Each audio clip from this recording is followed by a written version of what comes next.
Feature Friday. The freshest.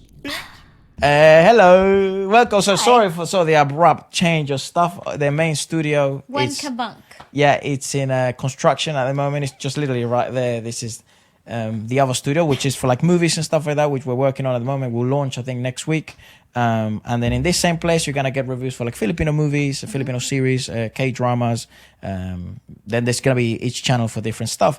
And one of obviously that one's going under construction, so we have to use this for now. You weren't meant to see this, but whatever. And But surprise, this isn't ready either yet, but it's better than nothing. Well, it's better than the other one. Yeah, the other one looks like shit. Whoa. But anyway, so one of the videos that we've been sent lately is obviously we check out some of those videos, they go viral, like there's the karaoke stuff and the some of the world-class singing, but it's just like in someone's garage or shit or something like that. And mole singing and Now, very rarely this is how sort of intertwined this is with culture, because it's like very rarely do you get pros or arguably some of the best singers alive doing this in like restaurants or in someone's garage or like in Sainuman sessions or whatever. And these are, I didn't know they were part of the Madrigal Singers when you guys send me this, but they're part of the Madrigal Singers. She's the soprano and he's a tenor. That's freaking wonderful. What do you mean? Yeah. Their name is Mr. Sal Malaki and Miss Bianca Camille Lopez. And so cool. turns out after you have lunch or dinner or whatever the fuck, even if your kids are there and it's just a restaurant, you obviously pull out the karaoke. Of course. But when you sound like this, it's a piss take because it's like a free concert. Is it just on their phones? Yeah, look.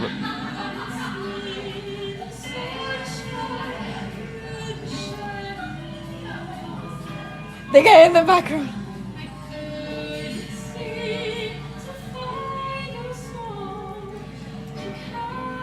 They took off the music, the environmental music, so they can sing.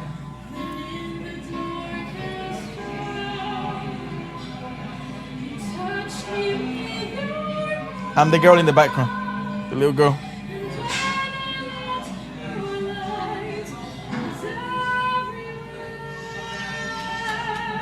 Bravo, my man.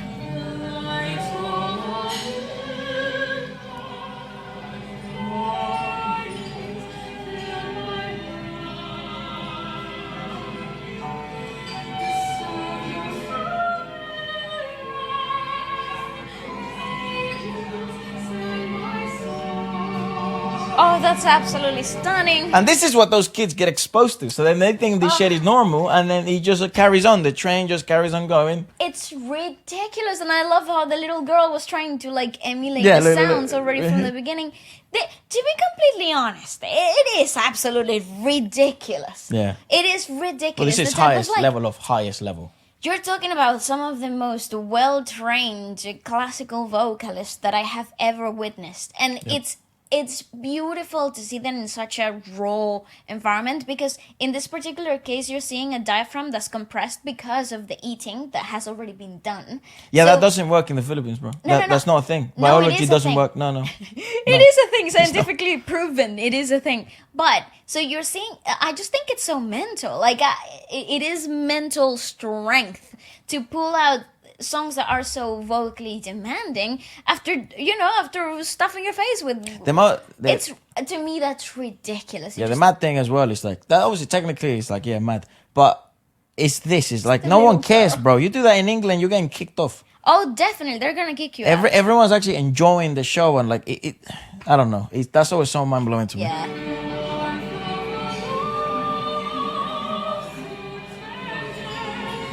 And she's also incredible, though. Look at the little girl.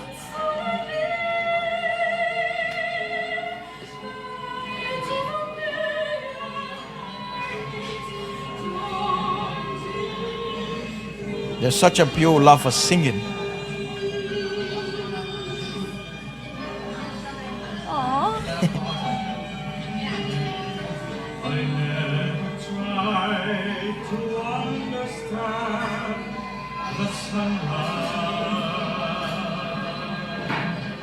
Sir.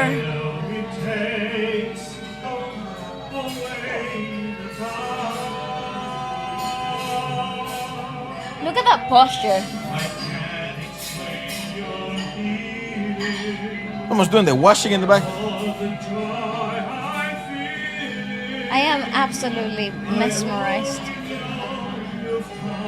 Look, and people keep talking, walking by.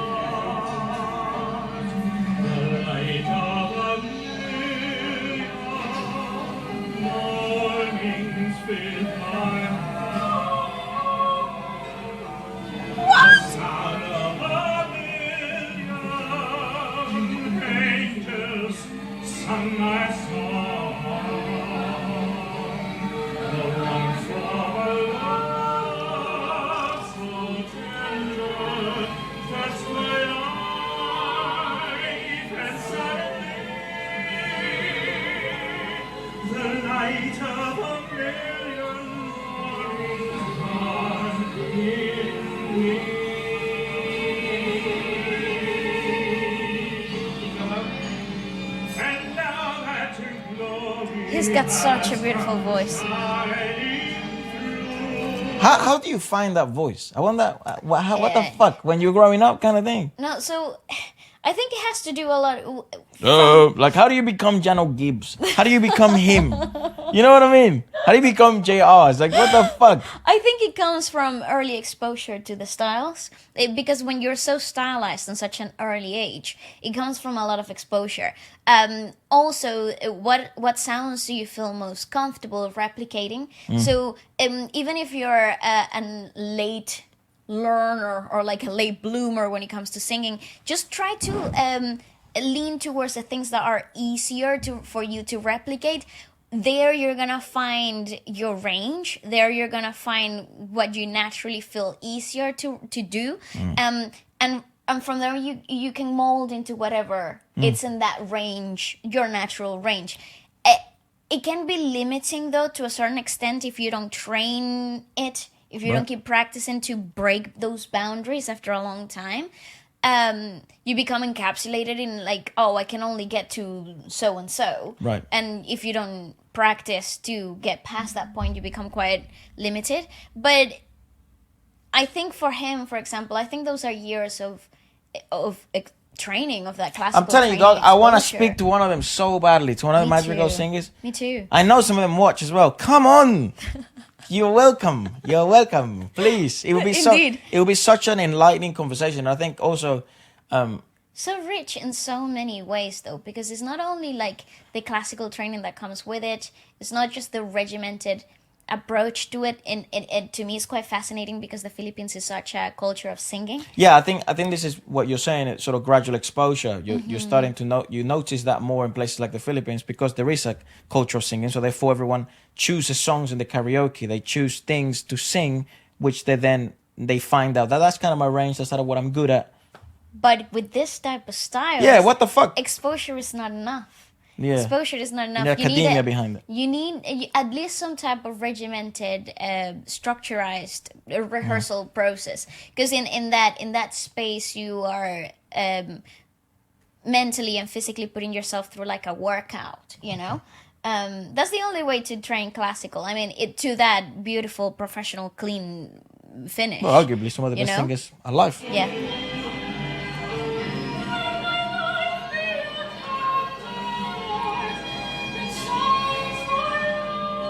I'll get on my knees if I was around.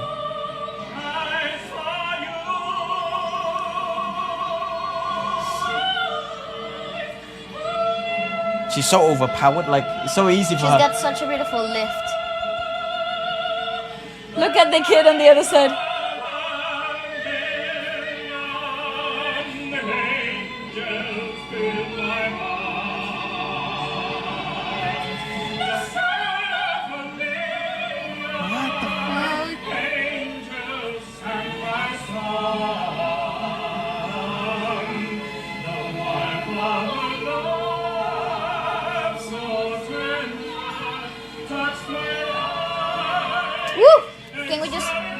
Go on. Can we just have a moment for her kinesthetic processing here? This guy's like, proceeds to film. Yeah. She had a really quite interesting kinesthetic sign here. The way that she's literally touching the root of her tongue and like the beginning of the mobile larynx. It's really subtle, but it's a brilliant way to actually showcasing physically feeling the shift and the change in your larynx, because sometimes the adjustments that you're from a classical training background, the adjustments to create more resonance or maintain the connection and the grounding to the chest are very subtle movements within the root of the tongue right here and the beginning of the larynx. That is like what people call the Adam's apple in a man. It's quite prominent. Yeah, mine's called Steve's speech. Oh, what? Michael's watermelon. Oh, very Why Adam? I don't understand that. Is it just because of the whole Adam and Eve thing? Yeah, it's a biblical reference. Damn. Never mind. Eve be biting your neck. Anyways, go on. So the whole point is that the shift and the change is actually quite tiny. It's quite subtle. But if you use the tip of your fingers, even when you're talking, you'll feel certain things shift and change within it. And I never really thought Of that until I saw it, and it's quite a brilliant approach. The little girl. Oh.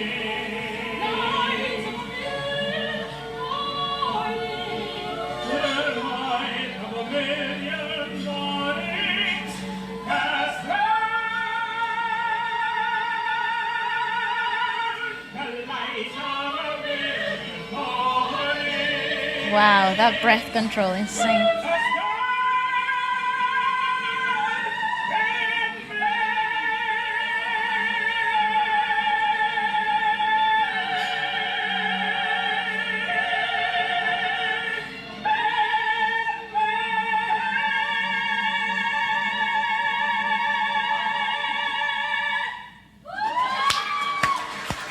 My man! What? Here's the thing. There are live singing menace in the restaurants. If you have a restaurant in the Philippines, they will come and sing the shit out of whatever song they have in that restaurant. Oh yeah, look. They do it all the time.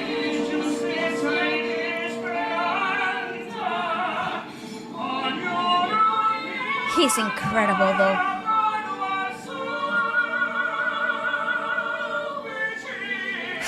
This time they brought a speaker. Oh, very good indeed.